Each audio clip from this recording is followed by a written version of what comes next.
अस्सलाम वालेकुम, welcome to Sundas daily life. कैसे हैं आप लोग? मैं बिल्कुल ठीक हूँ और उम्मीद करती हूँ कि आप भी बिल्कुल ठीक होंगे। आज का नया व्लॉग एक नए दिन के साथ, एक नई बात के साथ शुरू करते हैं। बिल्कुल जी, खुशी और गम साथ साथ, और यही ज़िंदगी है। बिल्कुल जी, आज बच्चों का था जी लास्ट पेपर, तो इनके पापा यानी कि जी हमारे सर के बच्चे हैं और इनका आखिरी पेपर था। तो इनके पापा ने इनके साथ प्रॉमिस किया था कि आज इनकी होगी पिज़्ज़ा पार्टी। तो ये जी सीधा ऑफिस ही आ गए। तो हमने कर लिए रिकॉर्डिंग।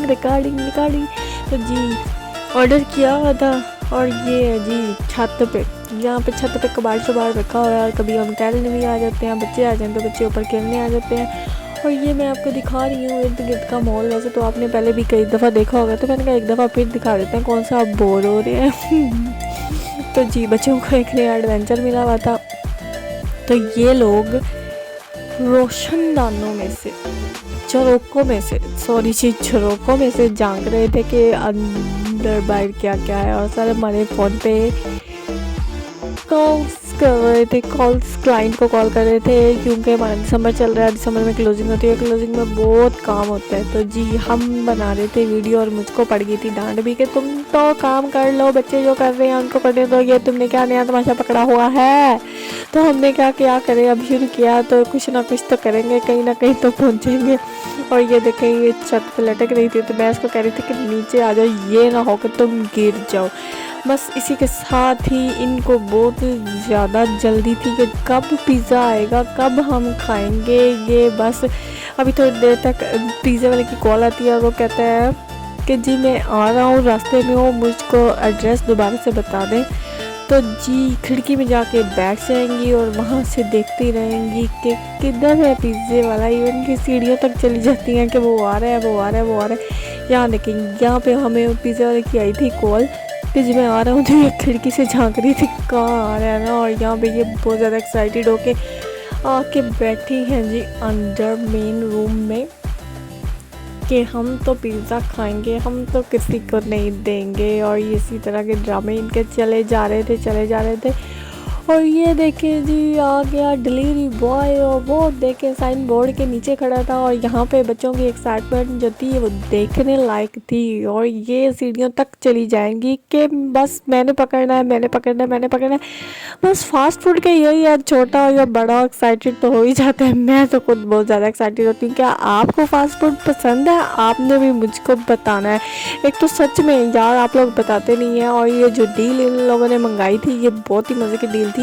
इसमें था जी grilled barbecue sandwich plus oven baked wings and 1 square pizza small. तो जी चटरम पटरम करके इन लोगों ने खाना शुरू किया और हमारे लिए तो कुछ बच ही नहीं रहा था। और बच्चों का खाना ऐसा ही होता है, फिर आपने नहीं कहना ये कर दो और वो कर दो। और ये आ गया जी थोड़ा कम का थोड़ा सीरियस माहौल। यहाँ पे जी हमारी बहुत ही अजीज़ मेरी बहन, मेरी बेटियाँ जैसी जी, उनका बेटा कोई 4 महीने पहले पैदा हुआ था और वो हो गया था बहुत। आज थी उसकी दुआ। ये उनके गांव में कोई रिवाज होता है, 4.25 माह पे कोई दुआ शुआ कराते हैं। तो बस उसके लिए हम जा रहे थे उधर। हमने ख़रीदे फूल और रास्ते में हम बस जा रहे थे और पेट्रोल कम था इधर। शायद वीडियो में से ठीक बनी नहीं। मैं दिखाना चाह रही थी आपको चौक का माहौल, और यहाँ पे तो बस टायर ही नज़र आ रहे हैं। है दुनिया का सबसे बड़ा दुख जो होता है ना, वैसे मैं तो इतनी बड़ी, इतनी मैच्योर या माँ शाँ तो मैं नहीं हूँ, लेकिन फिर भी मुझे लगता है कि दुनिया में सबसे बड़ा जो दुख होता है ना, वो माँ बाप के लिए औलाद का दुख होता है ना। कि माँ बाप कैसे अपने हाथों से अपनी पैदा की हुई औलाद को कब्रों तक ले जाते हैं। वो बहुत दर्दनाक अमल होता है, बहुत ही। वैसे तो कोई भी हमारा अपना, चाहे वो किस भी उम्र में जाए, 100 साल का होके चला जाए, उसके पिछलों को उतना ही दुख तकलीफ़ होती है जितना कोई छोटा बच्चा अगर चला जाता है। तो माँ बाप का जो दुख होता है ना, वो कोई नहीं समझ सकता। इसी तरह औलाद का दुख भी बहुत बड़ा दुख होता है कि औलाद भी अपने माँ बाप को होती है ना, जब जब हमारे माँ बाप जाते हैं इस दुनिया से।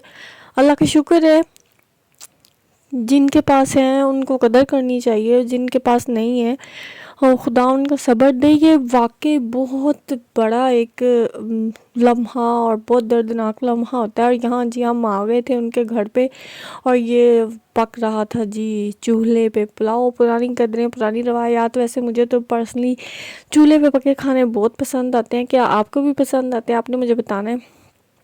यहाँ पे उनके घर बना हुआ था पुलाव और खाना शाना था। खैर मैंने रिकॉर्ड नहीं किया, कुछ टाइम भी वैसा था और कुछ हमने भी नया नया स्टार्ट किया था, तो मुझे मुनासिब नहीं लगा कि मैं यहाँ पे कोई रिकॉर्डिंग करूँ।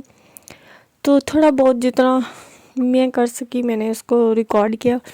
तो जी खाना यहाँ पे पक रहा था, सर्दी थी तो हम भी यहाँ पे बैठे थे। एक तो हम आग के पास बैठे हुए थे और सर्दी नहीं लग रही थी, दूसरा खाना उनका वेट कर रहे थे। उसके बाद जी चावलों को दम दे के हम लोग निकल गए कब्रिस्तान। और कब्रिस्तान में फिर वहाँ जाके दुआ की और बस इसी तरह ही होता है। जिस रूह ने आना है उसने जाना भी है। लेकिन जब ये अमल किसी हमारे अपने के साथ होता है ना, तो बहुत तकलीफ़ तो होता है। ऐसे लगता है कि जैसे कि क़यामत ही आ गई। और ये देखें, गम और खुशी साथ साथ ही होती है। जैसे कि मैं कह रही थी कि जाने वाले के साथ हम जा नहीं सकते, हमने तो ज़िंदा रहना है, ज़िंदगी गुजारनी है। और ये देखें ज़िंदगी की रौनकें हैं, ये ऐसी ही चलती रहनी है। लोग आएंगे जाएंगे, आते हैं और चले भी जाते हैं। पीछे कोई कितना कुछ भी छोड़ के चला जाए, लेके उसने कुछ भी नहीं जाना। और इनके घर की एक अच्छी बात मुझे ये लगती है कि ये देखें, ऐसे लग रहा है कि जैसे हम पूरे एक गांव में हैं। ये कोई गांव नहीं है, ये सिर्फ एक घर है। और उस घर में ये किस तरह सब अलग रहते, अलग अलग ही हैं, लेकिन अंदर इनके घर में चाहे कितनी भी प्रॉब्लम्स हो, लेकिन बाहर वालों को तो यही लगेगा ना कि ये एक है। ठीक है, इन लोगों ने इतना बड़ा अहाता जो है उसमें अलग अलग घर बनाए हुए हैं और एक बड़ा गेट है, वहाँ पे सब इनके जानवर भी इकट्ठे और ये वो। और ये हम कब्रिस्तान आ गए। यहाँ पे सरसों का साग लगा हुआ था और इन लोगों ने ना बाड़ बनाई हुई थी कांटों के साथ के कोई तोड़ने वाले ना खा, मतलब ख़राब ना करे ना। ये चारा होता है, लोग औरतें लड़कियां जो लोग आती हैं ना तो फिर अंदर चली जाती हैं और बहुत ज़्यादा चारा ख़राब कर देती हैं, तो जानवरों के लायक भी नहीं रहता।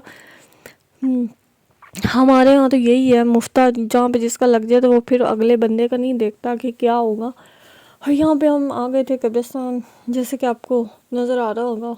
यहाँ पे एक कब्रें हैं और ये देखें जी, यही है हमारी आखिरी आरामगाह। और सारे यहाँ पे बस लेटे हुए हैं, बेफिक्र हैं। यहीं पे सब बेफिक्र होते हैं। बस जब उनका टाइम आएगा तो फिर अल्लाह मियाँ जब सबको बुलाएंगे, दोबारा से उठाएंगे तो उठ खड़े होंगे। और ये जी एक था दरबार उस दर किसी बुज़ुर्ग का। यहाँ पे लोग मन्नतों के लिए आते हैं और धागे शागे लटके हुए थे, नमक वगैरह रखा हुआ था। हर एक दरबार की एक अलग ही वो होती है ना, तो यहाँ पे भी कुछ था। खैर मैंने थोड़ा बहुत रिकॉर्ड किया। और ये खुशी और गम का जो हमारा व्लॉग है बस ऐसे ही ख़त्म हो गया। बस उसके बाद फिर हम लोग घर आ गए और इनको कहा अल्लाह हाफिज़। और घर में देखें शाम का टाइम था, मौलवी साहब आए हुए थे दुआ के लिए। हम मौलवी साहब को दुआ का कह के खुद उधर चले गए, तो मौलवी साहब ने खासा खैर हमारा वेट किया। तो हम लोग फिर आए। मैं ये आपको दिखा रही हूँ कि शाम का टाइम है और लोग भैंसों को चारा वगैरह डाल रहे हैं। इसके बाद लोग नहीं, ये लोग दूध देंगे। और ये देखें सामने लकड़ी आई हुई है। लकड़ी इस तरह ही लोग इकट्ठी कर लेते हैं गाँव में, फिर उनको अपनी छतों पर डाल के खुश कर लेते हैं। और सर्दियों में सारा साल इस तरह करते हैं। उसके साथ ही हमारा व्लॉग ख़त्म होता है और हम मिलते हैं आपको अगले व्लॉग में। व्लॉग अच्छा लगा हो तो लाइक कीजिएगा, सब्सक्राइब कीजिएगा और टिल देन बाय।